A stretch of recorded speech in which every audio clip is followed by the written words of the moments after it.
Hey, this is Munsa Badri and welcome to another video of the Life Transformation blog. And in this video, I want to help all of you young guys and girls who are ready to get married. You are finding your soulmate and you are looking at your other half. And I know it's very intimidating and everyone wants the best, right? I mean, when I was at that age, I also wanted the best.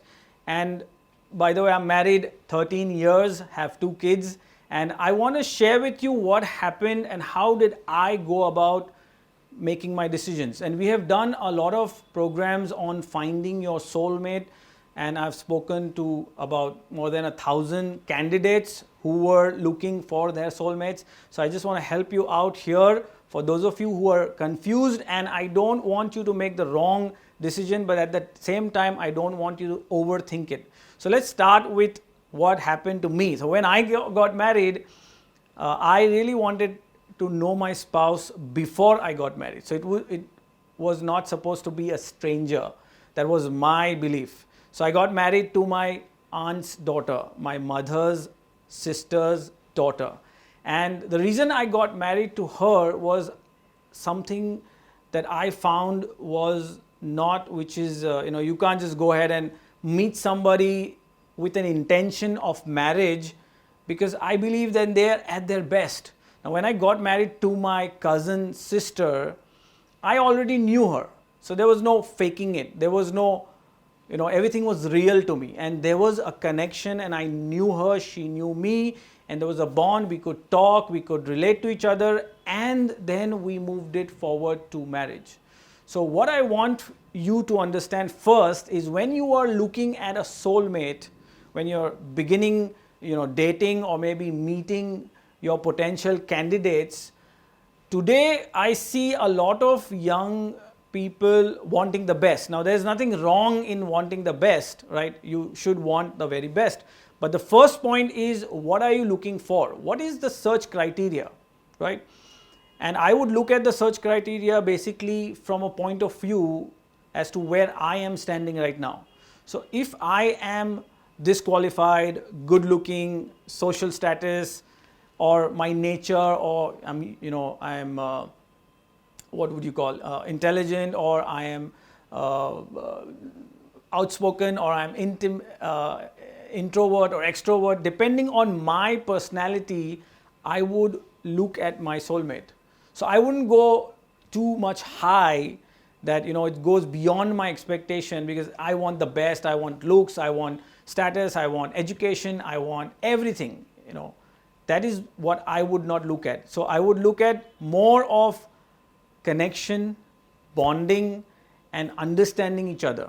And we see a lot of trends that if I'm a doctor, I want a doctor. If I'm an engineer, I want an engineer. I want an equal, money status. I want equal looks. I want equal height. So the girl has to be this inch shorter, or the boy cannot be shorter than the girl, or the age, or I'm in India, so I want to get married only to India, or I want to get married out of India or out of my city.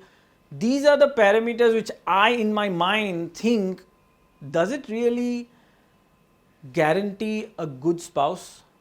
So if you have a doctor spouse, is that person going to be a good spouse? Does that guarantee? Or if that person is just a businessman and not a profession, or if that person is just very ambitious and has a lot of drive, he's alive or she's alive and fearless, is that good enough? Or would you want some proof of income? Or would you want good looks right off? You're saying, no, I just want to get married to a beautiful girl or a handsome dude, right? But does that guarantee a loving, caring spouse? That's the question I want to ask all of you. So don't get me wrong, it's good to have those parameters, but what's more important is the love and connection between you and your spouse. So what I'm saying is, age does not matter, height does not matter, where that person lives does not matter, the bank balance does not matter. Everything boils down to the selection criteria, boils down to, hey, do I like this person? Does he or she respect me for who I am today, right now? Are they looking at ambition? Are they looking at my heart or my my kindness or my nature, or are they more looking at my family background or what I possess or what kind of house I have or what kind of profession I am looking at or what I'm doing? So what I want you to do is, first, please clear out your selection criteria. Remove all the clutter. I know parents want the best for their kids, but parents, if you're listening to this, it really doesn't matter in the long run. It doesn't matter if the guy is highly educated, but he could be a jerk, right? Or maybe the girl is really beautiful and good looking, but she might not turn out to be a very good candidate as a wife, as a mother, as a father. That's what you're looking for. Now, once you are clear with the selection criteria, I want you to kind of go out with this person and test all these parameters, right? Go out once, twice, thrice in different environments. So one could be social, another could be with the family, another could be personal, another could be with his or her friends. So you know what exactly he is surrounded, who he is surrounded or she's surrounded with, what are the friends like, what environment are you getting in. And last but not least, once you have the selection criteria, you go ahead and you kind of experience it. The last part is make or take a decision, right? Take a decision, take your time, take a decision.